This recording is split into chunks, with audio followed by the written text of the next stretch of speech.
Hello guys, welcome to the new video. आज है chapter number 6। Chapter number 5 तक हम ऑलरेडी कवर कर चुके हो।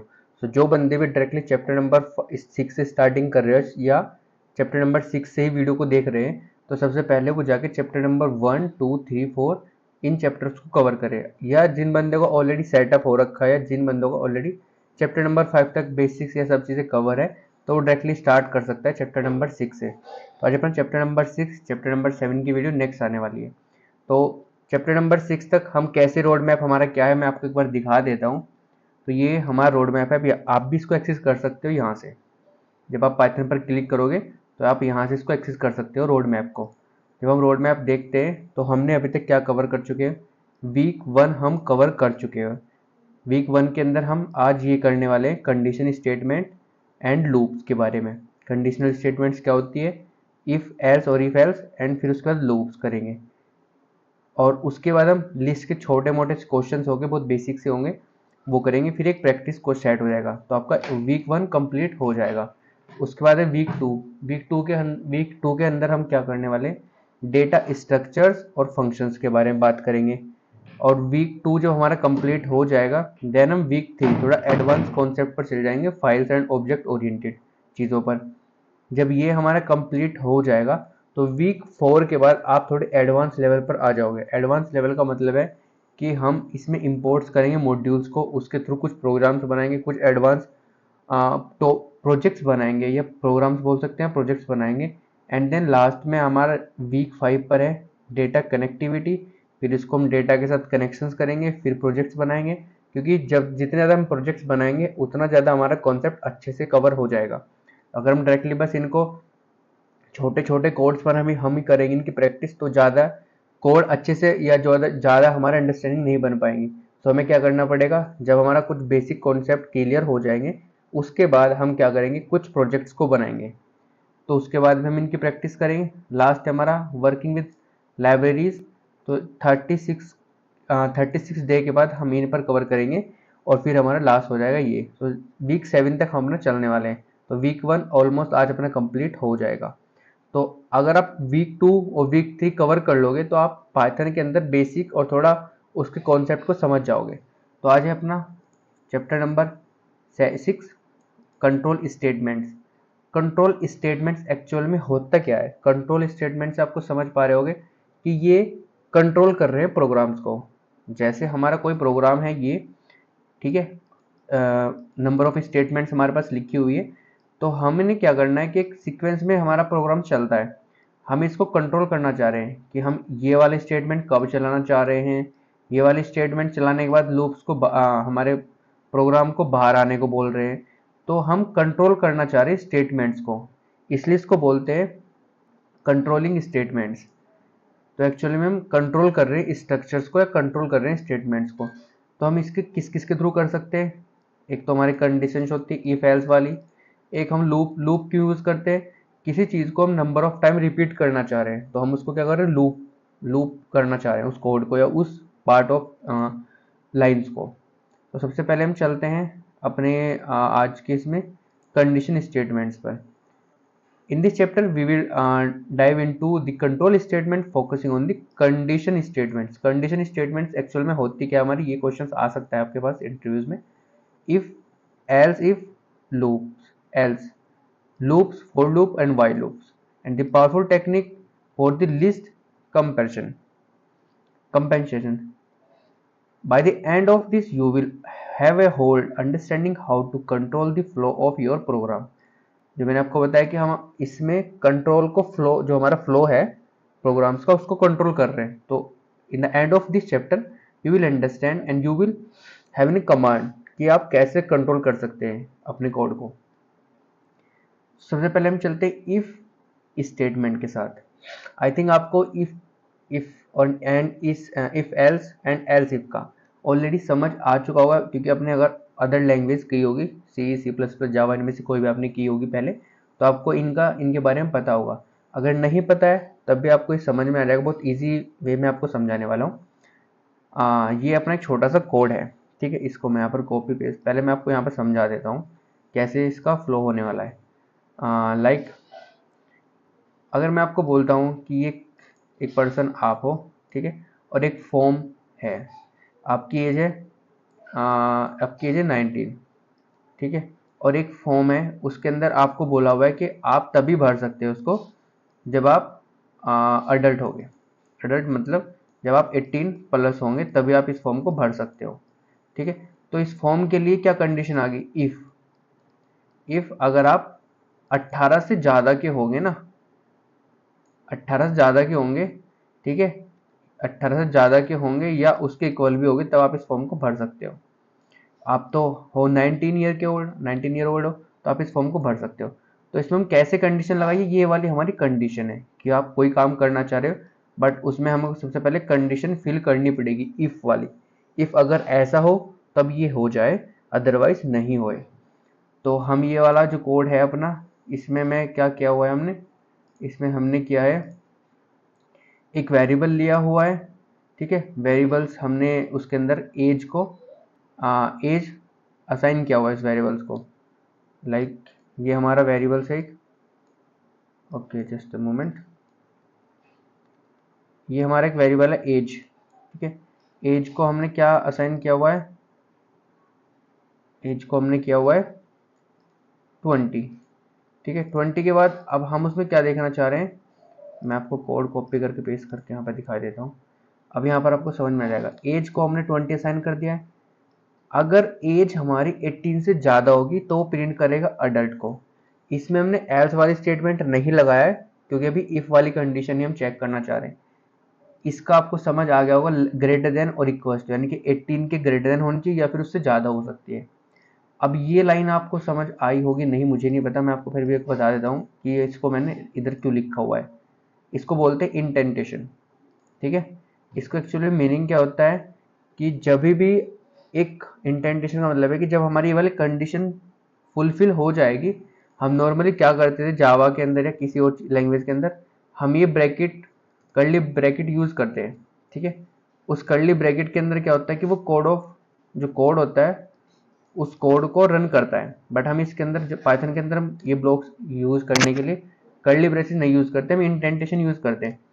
जैसे अभी मेरे को ये वाली कंडीशन चलानी है और इस कंडीशन के बाद जो एक्चुअल में इस कंडीशन का कोड होगा वो चलना चाहिए। तो उसके लिए मैं यहाँ पर क्या करूँगा, देखो यहाँ पर बोल रहा है एक्सपेक्टेड इंटेंडेड ब्लॉक, कि वो एक्सपेक्ट कर रहा है कि इंटेंडेड ब्लॉक होना चाहिए। जैसे हम इफ वाली कंडीशन लगाइए तो लेस देन और इक्वल टू, हम यहाँ पर जैसे हम इफ कंडीशन लगाते थे तो हम एक कोड ऑफ ये ब्लॉक यूज करते थे कर्ली ब्रेसेस, ताकि ये वाला कोड हमारा रन होगा क्योंकि इफ कंडीशन है।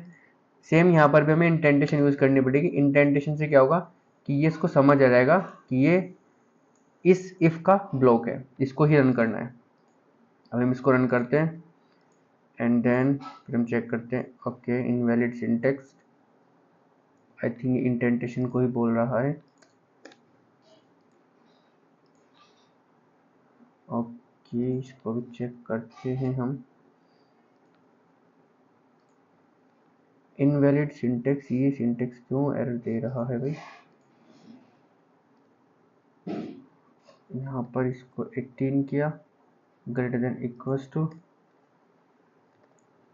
एंड रन किया इसको, ये नॉर्मल एरर दे रहा है क्या, एरर क्या देखते हैं इसको, नॉर्मल प्रिंट कर रहा है क्या। आई थिंक इसमें कुछ और एरर आ गया है, उसको भी चेक करते हैं। मैं इसको दोबारा से रन करके चलाता हूँ VS कोड को। तो अब इसको हम ओपन करते हैं फिर से और फिर हम इसको चेक करते हैं क्योंकि नॉर्मल एरर है और पता नहीं इसमें क्या एरर आ रहा है एक्चुअल में, बट हम इसको चेक कर लेंगे फिर भी। ओके अब इसको हम रन करके चेक करते हैं।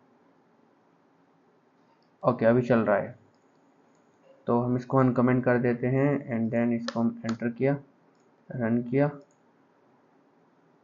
तो अभी आप चेक कर पा रहे होगे कि ये रन हो रहा है और प्रिंट हमारा क्या आ रहा है, अडल्ट प्रिंट आ रहा है। अगर मैं इसको ये कर देता हूँ 15, तब हमारी कंडीशन फॉल्स हो जाएगी और कुछ भी आउटपुट नहीं आएगा। तो देखो यहाँ पर कुछ भी आउटपुट नहीं आया है। बट अगर हमारा ये 18 भी हो जाएगा या 18 से ज़्यादा भी एज हो जाएगी तभी हमें यू आर अडल्ट का मैसेज शो कर देगा। तो ये हमारी इफ़ कंडीशंस हो गई।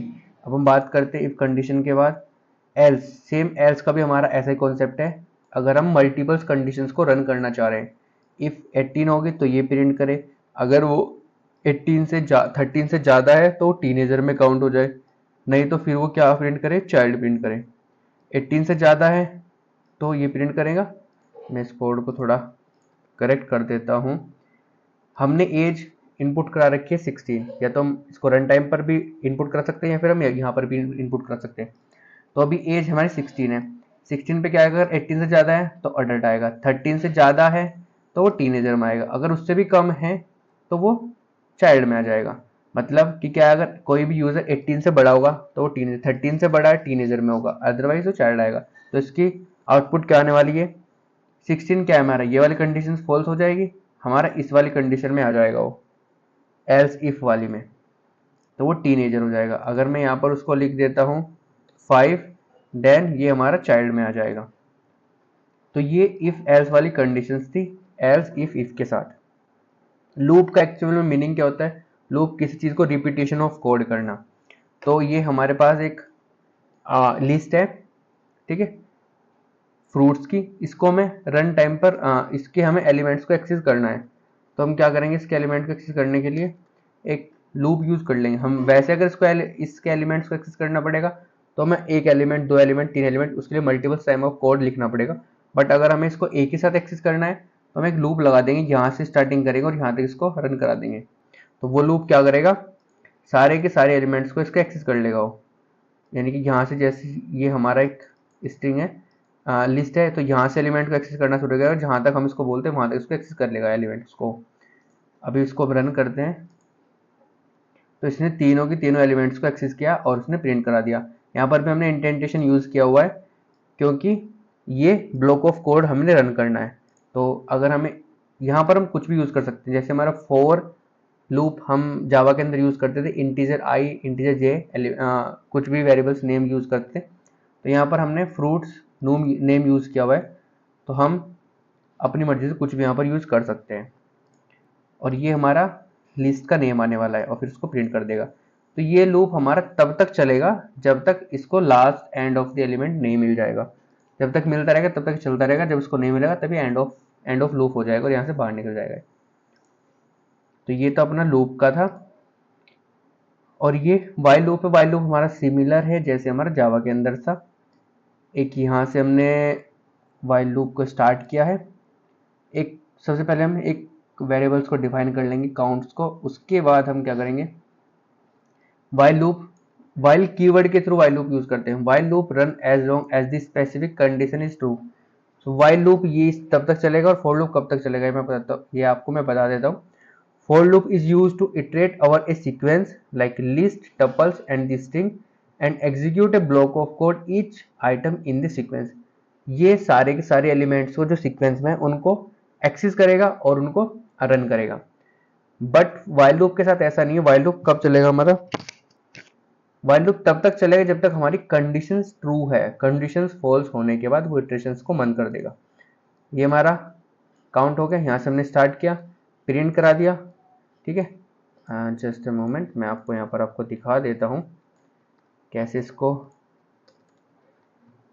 ये काउंट एक वेरिएबल्स ले, उसके अंदर हमने 1 स्टार्टिंग वैल्यू डिफाइन कर दी यहाँ पर हमने। तो while count less than equals to true, ये हमारी कंडीशन है। जब तक कंडीशन ट्रू रहेगी तब तक ये हमारा चलता रहेगा, जब हमारी कंडीशन फॉल्स हो जाएगी तभी बाहर आ जाएगा। इसका लूप का कुछ ऐसा लॉजिक होने वाला है। इसको मैं कहाँ पर प्रिंट करके दिखाऊँ आपको, आई थिंक मैंने जावा में बहुत अच्छे से एक्सप्लेन किया हुआ है इसका लूप्स का, कि पहले ये 1 है, यहाँ पर 1 आएगा, 1 के बाद ये चेक करे कंडीशन को, 1 लेस देन 5 है तो कंडीशन ट्रू होगी, फिर ये प्रिंट करेगा, फिर 1 को एक इंक्रीमेंट कर देगा। अब यहाँ पर कितना आ जाएगा, यहाँ पर आ जाएगा 2, ठीक है, यहाँ पर 2 आ जाएगा, फिर 2 जाएगा, फिर वाइल लूप के पास 2 लेस देन, ये कैसे आपको एक्सप्लेन करूँ, पेंट के अंदर अच्छे से एक्सप्लेन हो जाता है, यहाँ पर कोई नोट पैड भी नहीं है, मैं आपको यहाँ पर दिखा देता हूँ थोड़ा सा। तो ऐसे कुछ होने वाला है कि काउंट, सबसे पहले हमारा काउंट कितना है 1, ठीक है, 1 पहली कंडीशन ट्रू हो जाएगी, देन यहाँ पर काउंट हमने इंक्रीमेंट कर दिया, कितना 2 हो जाएगा। यहाँ पर काउंट की वैल्यू अभी 2 है और कब तक चलनी चाहिए, लेस देन इक्वल्स टू 5 तक, तो यहाँ पर 2 है, ये भी चलेगा। फिर ये इसके पास जाएगा, प्रिंट कर देगा, फिर यहाँ पर इंक्रीमेंट कर देगा, काउंट की वैल्यू हो जाएगी 3, फिर ये यहाँ जाएगा, यहाँ पर कंडीशन चेक करेगा, 3 लेस देन इक्वल्स टू 5 है, ट्रू होगी, फिर ये प्रिंट कर देगा यहाँ पर, फिर इसके बाद यहाँ पर आएगा, फिर ये इंक्रीमेंट। अब इसका कुछ काम नहीं होगा, बस ये स्टार्टिंग इनिशियलाइजेशन के लिए होगा, फिर उसके बाद इन लूप का ही काम होगा सारा हमारा। तो फिर उसके बाद यहाँ पर इंक्रीमेंट करेगा, फिर यहाँ पर जाएगा, तो जब तक यहाँ पर जब लास्ट में इंक्रीमेंट करेगा हमारा 6, 5 तक तो चल जाएगा। जब 6 यहाँ पर आएगा, 6 less than and equals to 5, ये कंडीशन हो जाएगी फॉल्स हमारी, और ये इस लूप से बाहर आ जाएगा तब। तो लास्ट में हमारा जब लेस देन इक्वल्स टू 5 नहीं चलेगा, क्योंकि कंडीशन इसमें फॉल्स हो जाएगी। तो ये हमारे कब तक प्रिंट करेगा, 5 तक प्रिंट करेगा। ये था हमारा लूप्स के बारे में। ये हमारी कुछ लिस्ट जो हम कोड के थ्रू या हम अपने अकॉर्डिंग जनरेट करा सकते हैं। इसमें हमने एक एक्स रेंज डिफाइन कर रखी है और हमने उससे लिस्ट को डिफाइन करके इसको बनाया। हम लिस्ट, ये वाला कॉन्सेप्ट हम लिस्ट वाले चैप्टर में पढ़ने वाले हैं। अगर आपको फिर भी इसको अंडरस्टैंड करना है तो मैंने इसको बहुत अच्छे से समझाया हुआ है। List compression offer and conceive way to create a list in Python. Consist way to create a list in Python. They can be used to generate a new list by applying the expression of each item in the existing list. इसमें हम क्या कर सकते हैं कि list अपने according बना सकते हैं कुछ एक्सप्रेशन को पास करके। Optionally filtering item in the condition, तो यहाँ पर हम एक लिस्ट बनाएंगे, फिर उसको हम प्रिंट कर रहे हैं। ये हमने लिस्ट बनाई है सीक्वेंस के अंदर, हमारे पास स्क्वायर के अंदर क्या हमारे पास ये है। रेंज 10 का मतलब है 10 तक, x 10 तक चलना है और x स्क्वायर करना है, जो भी 1 2 3 जितने में उनका स्क्वायर करना है। तो आप इसको एक बार रीड कर सकते हो। फिर ये हमारे पास क्वेश्चन है, तो आप इन क्वेश्चन को खुद से ट्राई करना। अगर इनका सॉल्यूशन मैंने साथ में ऐड कर रखा है, तो आप इनको खुद से ट्राई करना एक बारी। अगर आपको नहीं हो गए, आपको कोई क्वेश्चंस में डाउट रहने वाला है या कुछ सॉल्यूशन किसी का मिस्टेकली कुछ हो रखा है, तो आप वो भी कमेंट कर सकते हो। देन हम उसको नेक्स्ट वीडियो में एक्सप्लेन कर देंगे। तो ये वीडियो थोड़ी लेंथी हो चुकी है, इसके अंदर 5 पॉइंट्स थे, 5 टॉपिक्स थे, उनको मैंने एक वीडियो में कवर कर दिया। So thank you for watching this video. अगर आप चैनल पर नए हैं तो चैनल को सब्सक्राइब कर लेना, और काफ़ी सारी वीडियोस हमने पाइथन की, जावा की अपने चैनल पर अपलोड की हुई है, और हम काफ़ी कॉलेज प्रोजेक्ट्स या एडवांस प्रोजेक्ट्स भी बनाते हैं, तो आप उनको भी जाके चेक कर सकते हो।